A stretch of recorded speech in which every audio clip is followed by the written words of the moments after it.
तर एक कॉलम होतं आणि ते म्हणजे आम्ही मंडल कमिशन त्या ठिकाणी लागू आणि दुर्दैवाने जनता दलाचा पक्ष जो आहे तो त्या मंडल कमिशनवरतीच पडला अशी असणारी परिस्थिती आहे. सामाजिक प्रश्नाला ज्या ज्या वेळेस या ठिकाणी हात घातला जातो त्या त्यावेळेस समाज व्यवस्थेमधली गणित बदलतात हा त्याच्यातला महत्वाचा भाग आहे. गेली अनेक वर्ष उपेक्षितांचं राजकारण याची सुरुवात व्हावी म्हणून आम्ही असा प्रयत्न त्या ठिकाणी केला. जी चळवळ आम्ही असं चालवत होतो तिला आमच्याच मित्र पक्षाने गिळंकृत करण्याचा प्रयत्न केला किंवा मर्यादित करण्याचा असा प्रयत्न केला, पण तो आम्ही जुमानलो नाही. आंदोलन करत राहिलो, लढत राहिलो आणि अपेक्षा आम्ही असं या ठिकाणी बघतोय. जिंकून येणं हे मतदाराच्या हातामध्ये आहे, ते काही राजकीय पक्षांच्या हातामध्ये नाही.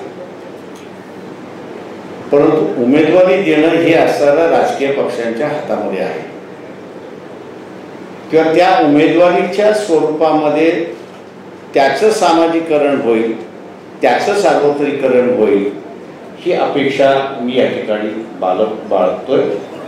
कारण मीच ती कॉइन केलेलं आहे की ह्या महाराष्ट्राची सत्ता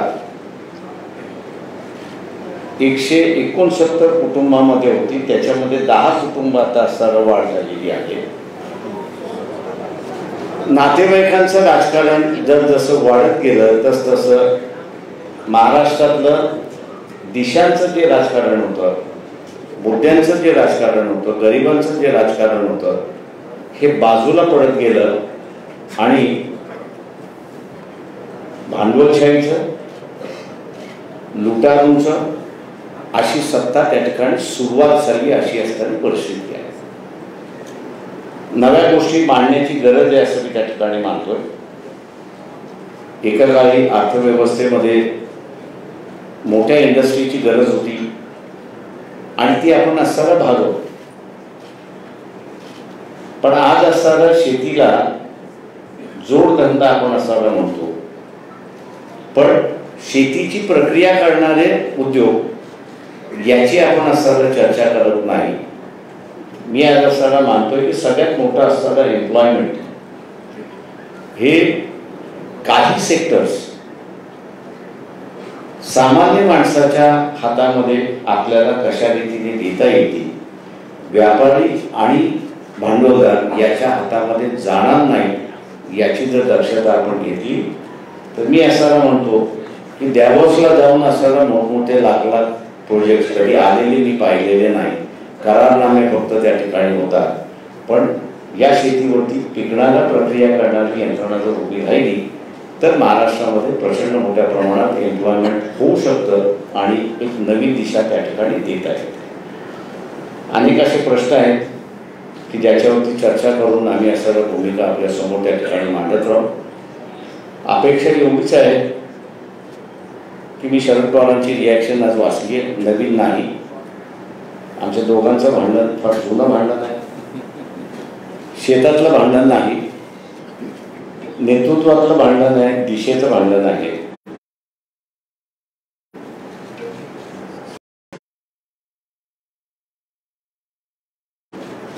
आमच्या बरोबर येतील अशी अपेक्षा मी त्या ठिकाणी बाळगतो.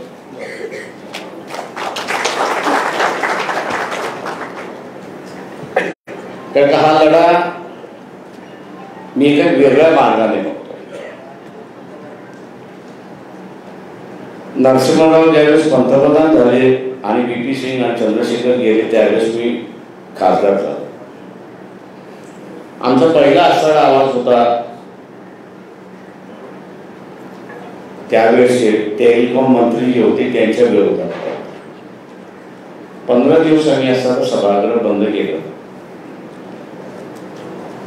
नरसिंहरावांचे असताना चांगले संबंध होते म्हणून त्यांनी महिन्याभरानंतर बोलून घेतलं आणि विचारलं की तुम्ही काय केलं. म्हटलं आंदोलन केलं. तुम्ही त्याच्या पुढे काय केलं तेवढं मला सांगा.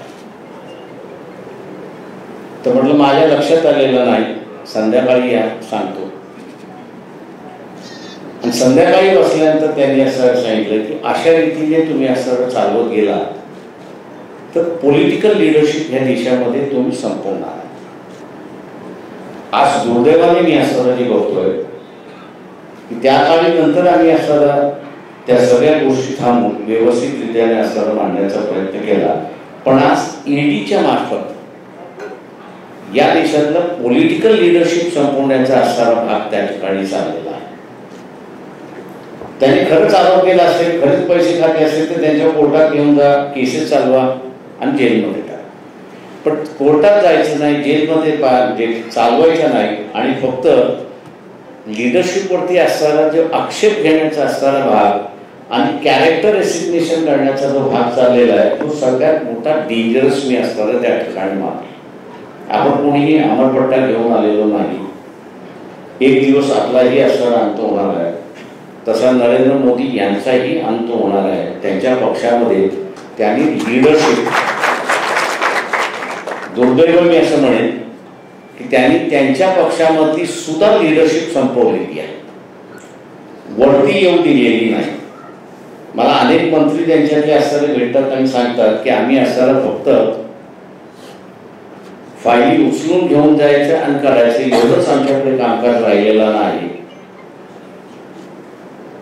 बाबासाहेबांनी असं एकदा म्हटलं होतं, क्रायसिसमध्ये पॉलिटिकल लिडरशिप ही डेव्हलप होत असते आणि एखादी आता असणारा क्रायसिस या ठिकाणी डेव्हलप झाली तर मला कुठेही नॅशनल पॉलिटिकल लिडरशिप त्या ठिकाणी दिसत नाही. आणि म्हणून स्टेटमेंट आम्ही जे काढलेलं आहे त्याच्यामध्ये राष्ट्र हा सगळ्यात महत्त्वाचा असं आम्ही त्या ठिकाणी मानतोय. ती पॉलिटिकल लिडरशिप असणारी डेव्हलप झाली पाहिजे, तिला उभारली पाहिजे, तिला प्रोटेक्शन दिलं पाहिजे आणि ते करण्याचं आम्ही असं कटिबद्ध या ठिकाणी आहोत.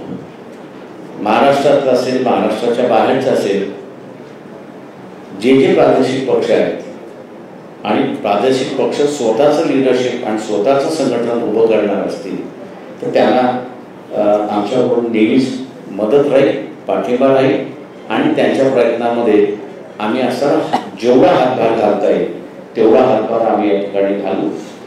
महाराष्ट्राचं एक नवीन ज्याला म्हणता येईल की कार्यक्रमावरती, विकासावरती आपण आणलं पाहिजे अशी असणारी जी परिस्थिती आहे ती निश्चितपणे आम्ही दोघं मिळून या ठिकाणी आणण्याचा प्रयत्न करू. आणि राजकारण हे मुद्देशीर आणि विवेक आणि नीतिमत्तेवरती येईल एवढं बघण्याचा आम्ही प्रयत्न करू, एवढं मी आपल्या समोर सांगतो. थांबतो. आपण मी माईक तुमच्याकडे फिरवतो, मी माईक फिरवतो आणि हे करतो. पोहोचवा द्या. अरे ते बोलतात ना, ते विचारतात ना. महाविकास आघाडी सोबत बाळासाहेब आले अशी आहे, फक्त शिवसेनेबरोबर बाळासाहेब आले, ते बाळासाहेब अन्य दोन्ही पक्षांमध्ये ते आता असताना जे आहे ते आम्ही दोघंच एकत्र आलेलो आहोत. काँग्रेसनी त्याला अजून असताना स्वीकारायचा आहे, स्वीकारतील अशी मी अपेक्षा करतो. हे मगाशी म्हणालो की शरद पवारांचा आणि आमचं असताना फार जवळचं शक्य होतं, किती होतं हे तुम्हाला सगळ्यांना माहिती आहे. पण ह्या आघाडीमध्ये ती येतील अशी आम्ही असताना अपेक्षा करतो किंवा त्यांना असताना आम्ही विनंती करू. एक मिनिट, माझं उत्तर थांबा ना. त्यांच्या प्रश्नाला प्रकाशजींनी उत्तर दिलेलं आहे. प्रकाशजी, आपण आपले आणि राष्ट्रवादी किंवा पवारसाहेबांबरोबरचे संबंध सांगितले. आमचे सुद्धा 3 वर्षापूर्वीपर्यंत कसे संबंध होते हे जगजाहीर आहे. परंतु ज्या वेळेला आमच्याही असं लक्षात आलं की फसवणुकीचं राजकारण सुरू होत आहे त्यावेळेला आम्ही निर्णय घेतला. तसं काँग्रेस आणि राष्ट्रवादी आणि शिवसेना हे 3 पक्ष एकत्र येतील का, एकत्र कशी येऊ शकतील, एकत्र आल्यानंतर आमच्यावरती सुद्धा फार वाईट विचित्र आरोप झाले. पण त्या सगळ्या आरोपांना आणि आरोप करणाऱ्यांना राजकारणात आम्ही उडून उरलो आणि जवळपास 2.5 वर्ष हे सरकार, महाराष्ट्र महाविकास आघाडीचं सरकार आपण यशस्वीपणाने चालवलं. मुळामध्ये हेतू चांगला असेल तर सगळ्या गोष्टी पुढच्या चांगल्या होतात. आणि मी मुद्दामून आपल्यासमोर माहिती देऊ इच्छितो की असं काही नाही आहे की काल रात्री आम्हाला स्वप्न पडलं की चला आपण एकत्र येऊया आणि आज आम्ही एकत्र आलो. यापूर्वीसुद्धा आमच्या काही बैठका झालेल्या आहेत, चर्चा झालेली आहे. काँग्रेसबरोबर सुद्धा चर्चा झालेली आहे, अगदी राष्ट्रवादीबरोबर सुद्धा चर्चा झालेली आहे. आणि महाविकास आघाडीमध्ये आपण येण्यासाठी कोणाची तशी काही ना आहे असं काही दिसलेलं नाही. एक गोष्ट नक्की की काँग्रेस, राष्ट्रवादी आणि शिवसेना हे 3 पक्ष एकत्र आल्यानंतर तिन्ही पक्षांचे काही मित्र पक्ष आहेत. मग आमचं असं ठरलं की महाविकास आघाडीमध्ये ज्या त्या पक्षांनी आपापल्या मित्रपक्षांचं हित सांभाळायचं आणि एकूण जर आपण एकत्र आलो नाही तर मग वैयक्तिक युतीला काय फायदा आहे. वैयक्तिक म्हणजे 2 पक्षाची युती केली आणि महाविकास आघाडीमध्ये काहीतरी 3 तिघडा असं करून ठेवलं तर मग या भारत किंवा देश प्रथम हा जो काही सामायिक हेतू आहे त्या हेतूलाच तडा जातो. आणि म्हणून मला असं वाटतं की प्रकाशजी, तुमची आणि आमची म्हणजे शिवसेना आणि दलित वंचित आघाडीची युती तर झालीच आहे, पण त्याचबरोबर आपण महाविकास आघाडीचे सुद्धा एक घटक पक्ष म्हणून पुढे वाटचाल करायला कोणाची काही हरकत नाही. हा प्रश्न आहे की आज शिवशक्ती भीमशक्तीची घोषणा झाली आहे. महापालिकाच्या निवडणुका आहेत, त्यानंतर लोकसभा आणि विधानसभेच्या आहेत. म्हणजे जागा वाटप कसं होणार आहे आणि ही युती कशी दिसणार आहे? ही युती विजयी दिसणार आहे.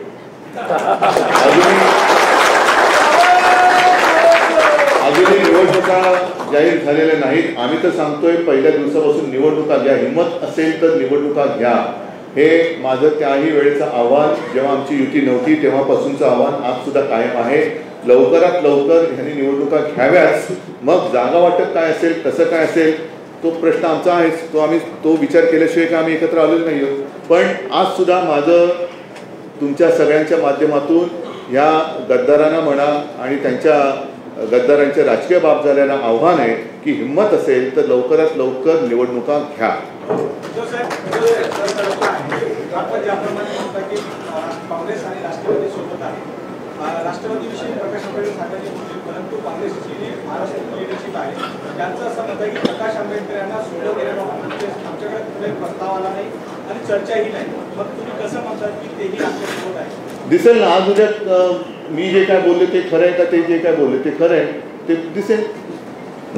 उद्धव सर, अजितदादांनी सांगितलं आहे की जर का शिवसेना आणि वंचित बहुजन आघाडी यांची एकत्रित युती होत असेल तर या पुढचं जे काही जागा वाटप असेल ते शिवसेनेच्या म्हणजे महाविकास आघाडीमधला तिसरा पक्ष शिवसेना म्हणून त्यांच्या ज्या काही जागा असतील त्या जागांमधून वंचित बहुजन आघाडीला द्यावे.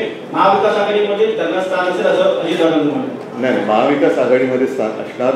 शेवटी अजूनही कोणी कोणत्या जागा लढायच्या हेच मुळामध्ये ठरवण्याची वेळ आलेली आहे, आता गरज आहे. आणि ते ठरवल्यानंतर कोणाच्या वाट्याला कोणत्या जागा, हा जागा ठरल्यानंतर मग कोणी कोणत्या मित्रपक्षाचं कसं हे करायचं. जसं आता विधान परिषदेच्या बाबतीत झालं, केली ना आम्ही एकमेकाला मदत केली. त्याच्यामध्ये सुद्धा अगदी नागपूरला आम्ही अर्ज भरला होता पण मागे घेतला. नाशिकची जागा ही काँग्रेसला सोडली होती. काँग्रेसच्या उमेदवारांनी काय ते करू नये ते केलं. त्याच्यानंतर मग आम्ही अपक्षाला तिथल्या पाठिंबा महाविकास आघाडीच्या उमेदवार त्या शुभांगीताई पाटील सगळ्यांनी मिळून केलं. अमरावतीची जागा काँग्रेसने जिंकलेली होती ती आम्ही काँग्रेसला सोडली, पण काँग्रेसनी आमचा माणूस उमेदवार म्हणून केला, आम्ही काही त्याला म्हटलं नाही.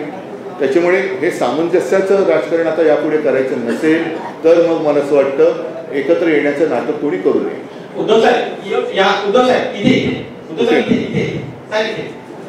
ठाकरे परिवार ने कभी भी जात पात की राजनीति नहीं की है. आज इस गठबंधन के दौरान आपने कहा कि आपकी प्राथमिकता राष्ट्र होगी, तो क्या ऐसे में समझा जाए कि यहाँ से पॉलिटिकल लाइन आगे गठबंधन में आप जात पात की राजनीति करेंगे या फिर सारी चीजों?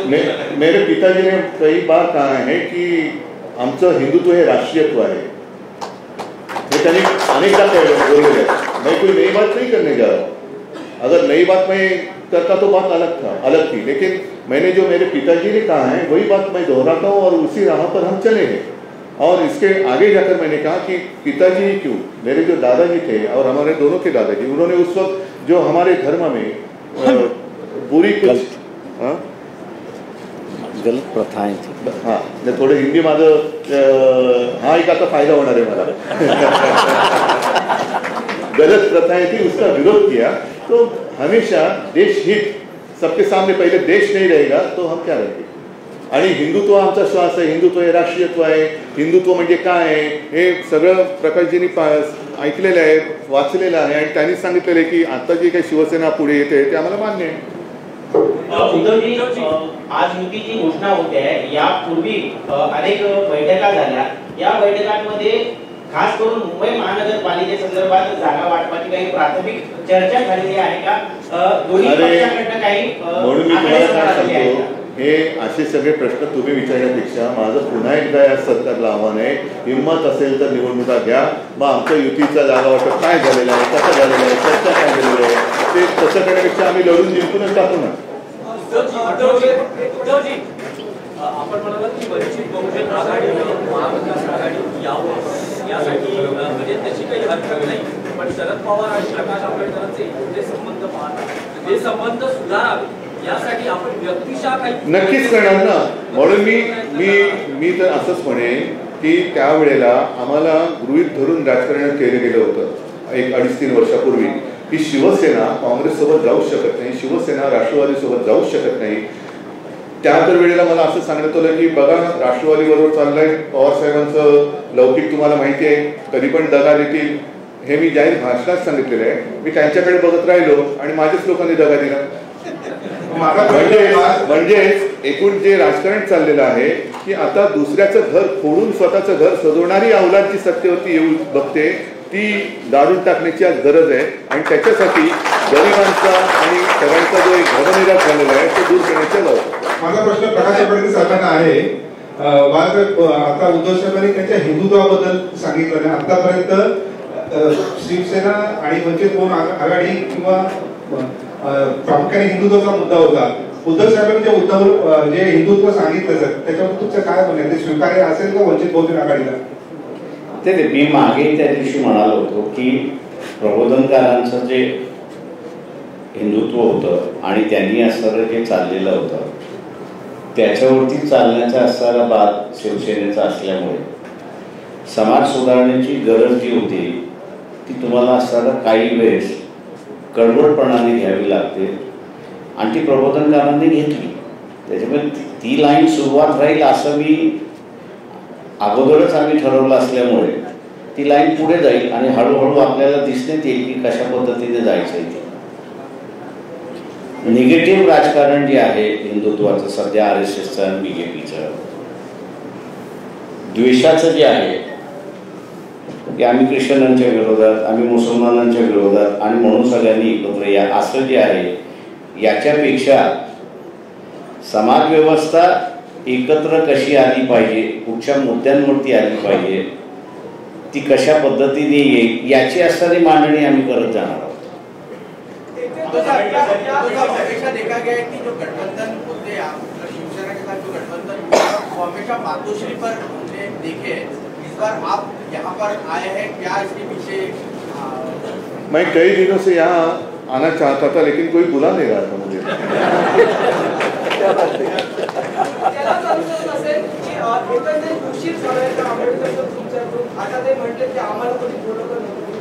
नाही, उशीर कोणत्याही गोष्टीला होत नसतं. उशीर झाला तरी चालेल पण सुरुवात होण्याची गरज असते, ती सुरुवातच झाली आहे. एक प्रश्न आहे की मागच्या निवडणुकीमध्ये लोकसभा आणि विधानसभा निवडणुकीमध्ये सगळ्यात जास्त वंचित बहुजन आघाडीने काँग्रेस आणि राष्ट्रवादीचं नुकसान केलं. त्याच्यामुळे काँग्रेस आणि राष्ट्रवादी तुम्हाला यावेळेस सहन करण्याच्या स्थितीत नाही असं दिसतं. त्यावेळेस एक सेकंद, त्यांनी उत्तर देण्याच्या आधी गेल्या लोकसभेला आणि विधानसभेला यांनी नुकसान केलं असेल पण आम्ही तर काँग्रेस आणि राष्ट्रवादीच्या विरोधातच लढलो होतो.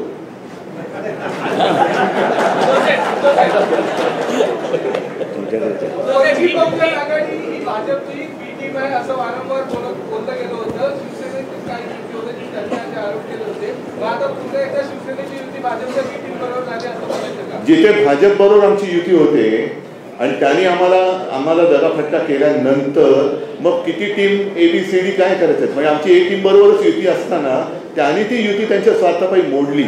आणि अत्यंत नेमकेपणाने प्रकाशजींनी सांगितलं की आत्ताचं जे भारतीय जनता पक्षाचं नेतृत्व आहे त्यांनी त्यांच्याच पक्षातल्या नेतृत्वाची एक फळी कापून टाकलेली आहे. म्हणजे नेमकं यांना राजकारणात करायचंय काय, यांना शत्रू नको, विरोधक नको आहेत, ठीक आहे मी समजू शकतो राजकारणामध्ये विरोधक असायला पाहिजे पण त्यांचा पराभव करणं, पण यांना मित्रही नको. म्हणजे मग नेमकं साधायचं काय? आणि म्हणूनच मला असं वाटतं की हे आता आमचं तुम्ही आम्हाला एका धर्म बिर्म याच्यावरती प्रश्न विचारण्यापेक्षा आज देश कसा वाचवायचा, कारण देशाची वाटचाल ही सरळ सरळ हुकुमशाहीकडे चालण्याचं दिसतंय. आता जी काही एक न्याय व्यवस्था म्हणून शिल्लक राहिलेली आहे त्या न्याय प्रणालीला, न्याय व्यवस्थेला सुद्धा दमदाट्या केल्या जात आहेत. हे कोणत्या लोकशाहीचं द्योतक आहे? म्हणजे तिकडे यांना न्याय संस्था सुद्धा आपल्या बुडाखाली घ्यायचे, इतर संस्थांच्या बुडाखाली पाहिजेत. मग असं सगळं असेल तर देशात लोकशाही कुठे राहिली? मग जी काय आज काल असताना साक्षात्कार झालेलं आहे रिजिजूंना की काय राज्य घटना ही सर्वोच्च आहे, त्या घटनेमध्ये बसतंय का? त्या घटनेत हे बसतंय का? घटनेने प्रत्येकाचे अधिकार हे आखून रेखून दिलेले आहेत. मग तुमच्या अधिकारावरती अतिक्रमण करणं हे कसलं द्योतक आहे? म्हणजेच काय की आम्ही तेवढेच देशाचे तारणहार, आम्ही तेवढेच घटनेचे रक्षक, हा एक सर्वदूर समज करायचा, भ्रम पसरवायचा आणि त्याच्या आडून मला पाहिजे तेच करणार, हे जे काय चाललेलं आहे ना ते मोडून काढण्यासाठी आमची युती आहे.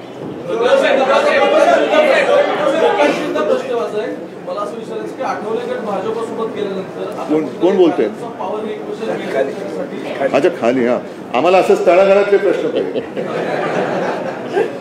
मला असं म्हणणं की आठवले गट भाजपच्या सोबत गेल्यानंतर आता कुठेतरी बॅलन्स ऑफ पॉवर मेंटेन करण्यासाठी रिपोर्टिंग क्वेश्चन्स एकत्र आणण्यासाठीची युती असं म्हणायचं. कोणाला प्रश्न आहे? मी आपल्या कोणाबरोबर गेलोच नव्हतो, मी आपले एकटंच लढत होतो. त्याच्यामुळे बॅलन्सिंग करण्याचा प्रश्नच राहिला नाही. त्याच्यामुळे आता असताना जो आहे ही पॉलिटिकल युती, सोशल युती असं आपण असं समजलं तर अधिक चांगलं होईल.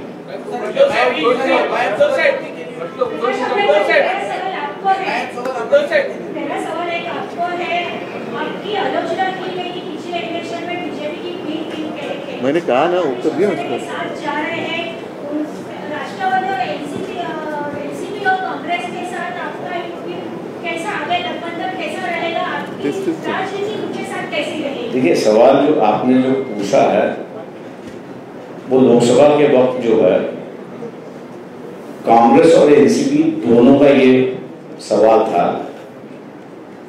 कि हम लोग कह रहे थे कि हम उनके साथ आने के लिए तैयार है और हम लोग की मांग ये थी 12 लोकसभा की सीटें हैं कि जो एनसीपी और कांग्रेस 5 बार हारी हुई है, जो जीती नहीं.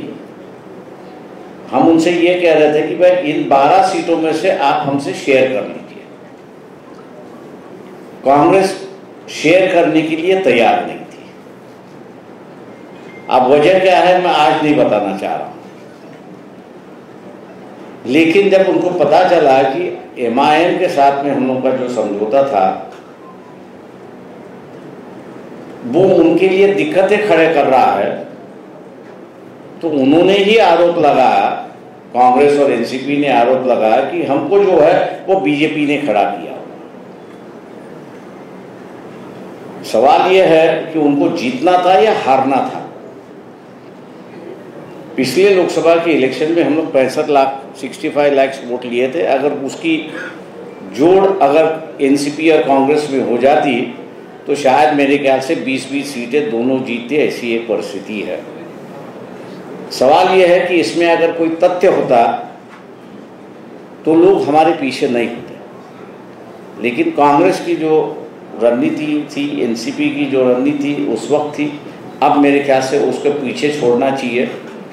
जो बातें हो गई उसको हम लोग ने भूलना चाहिए, नया रास्ता अपनाना चाहिए. और इसलिए मैं नया रास्ता अपनाने से कह रहा हूँ कि जो डिक्टेटरशिप आ रही है, आज मैं लोगों से कह रहा हूँ कि आज तक राजनीतिक पार्टी और राजनीतिक नेता ही आरोप कर रहे हैं कि डिक्टेटरशिप आ रही है. अब मैं लोगों को डिसाइड करने को कह रहा हूँ कि बीबीसी की जो फिल्म है 2004 की बात है, 2 बार उसके बाद मोदी जी को प्राइम मिनिस्टर लोगों ने बना दिया. मतलब उस इंसिडेंट का लोगों पे कोई असर नहीं हुआ. ये परिस्थिति होने के बावजूद भी आज 2022 में बीबीसी कुछ दिखा रही है तो हम उसको टॉलरेट नहीं कर रहे, हम उसको सहने के लिए तैयार नहीं है. मैं आप लोगों से ये पूछ रहा हूँ कि ये जो मानसिकता है कि हम किसी को सहन करने के लिए तैयार नहीं है, क्या ये निर्देश करती या नहीं करती है कि हम लोग डिक्टेटर की ओर बढ़ रहे हैं और एक नया डिक्टेटर इस देश में पैदा हो रहा है, इसका फैसला आम लोगों ने लेना चाहिए और आम लोगों ने अपनी राय बनाना चाहिए। ये अब हम लोग जो लोगों से कह रहे हैं, मैं उम्मीद करता हूं कि आम जनता जो है इस पर सोचेगी और अपने विचार रखेगी। उद्धव साहब, आपसे सवाल ये है कि अभी आपने कहा कि राष्ट्र प्रथम, ये आपका एक नारा है या ये एजेंडा है, हमेशा बीजेपी भी कहते आ रही है कि राष्ट्र प्रथम, तो आपका एजेंडा उनके एजेंडा से अलग कैसे है? जैसे हमारा हिंदुत्व उनके हिंदुत्व से अलग है वैसी है। नवीन युती आहे ती महाराष्ट्रातल्या तळागाळात पोहोचवण्यासाठी आपण काही महाराष्ट्रातले धोरणे करणार आहात का?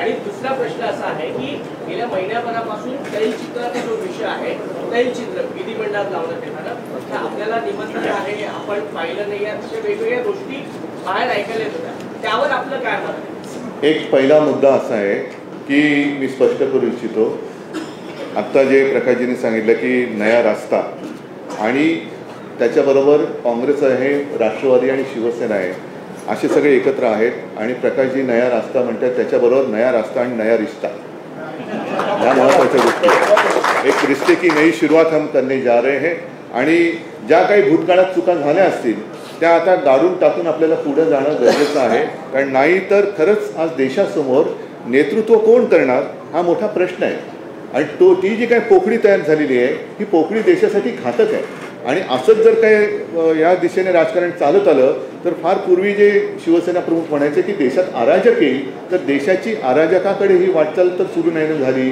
हा एक प्रश्न स्वतःला विचारण्याची गरज आहे।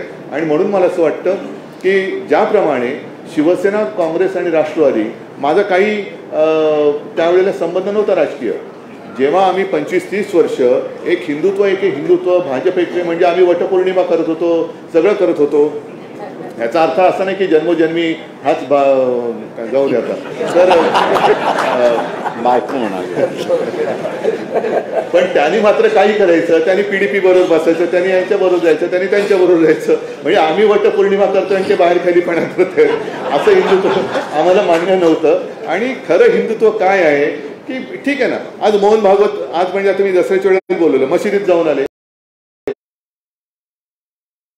हिंदुत्व सोडलं का त्यांनी? भारतीय जनता पक्षाने PDP बरोबर समझोता केला होता, हिंदुत्व सोडलं का त्यांनी?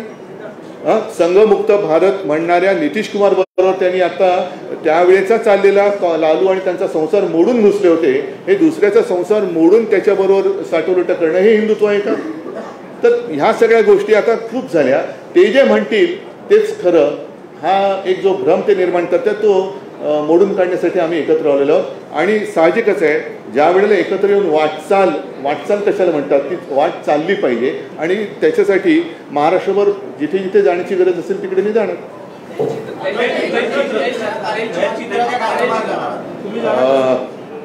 तैलचित्राबद्दल बोलणं कठीण आहे, याचं कारण शेवटी मला असं वाटतं आज संजय राऊत यांनी सामनाचा अग्रलेख चांगला लिहिलेला आहे, त्याच्यात त्यांनी मंबाजी वगैरे असं ते आता सगळं तुम्हाला माहिती आहे की जी काही घिसाडघाई चाललेली आहे त्याच्यावरती आता थोडंसं मी संध्याकाळी बोललं नाही, आता सगळं बोललं तर संध्याकाळी तुम्ही येणार नाही,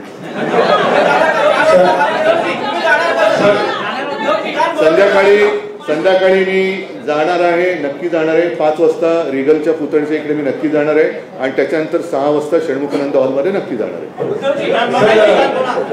सर, नाशिक पदवीधर मतदारसंघामध्ये वंचित बहुजन आघाडीचे उमेदवार आहेत, तर त्यांच्याबद्दलचं काय स्पष्टीकरण? युतीचं जे आहे ती चर्चा आज जाहीर झाली अशी असणारी परिस्थिती आहे। इलेक्शन जे आहे ते अगोदर सुरुवात झालेलं आहे, तेव्हा पॉलिटिकल पार्टीजनी आपापल्या असणाऱ्या भूमिका घेतलेल्या आहेत, त्या इलेक्शनमध्ये आणि आजच्या याच्यामध्ये फरक असं मी त्या ठिकाणी मानतो। ते इलेक्शन तसेच चालत राहतील, रिझल्ट जे येतील ते लोकांसमोर 30 तारखेला त्या ठिकाणी दिसतील, पण याच्या पुढची जी वाटचाल मी जसं म्हणालो, एक नया रास्ता म्हणून जो आहे तो आपल्याला त्या ठिकाणी दिसेल। पंतप्रधान मुंबईत आले होते आणि हजारो शेवटचा हजारो कोटी प्रकल्पांची भूमिपूजन झाली. मुंबई महापालिकेच्या प्रचाराला